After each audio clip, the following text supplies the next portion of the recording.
وقل رب ادخلني مدخل صدق وأخرجني مخرج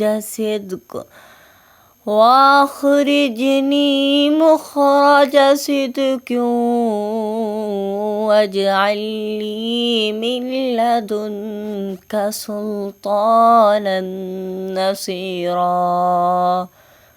وقل جاء الحق وزهق الباطل إن الباطل كان زهوقا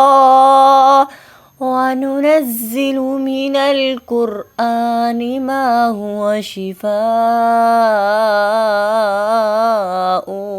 ورحمة للمؤمنين ولا يزيد الظالمين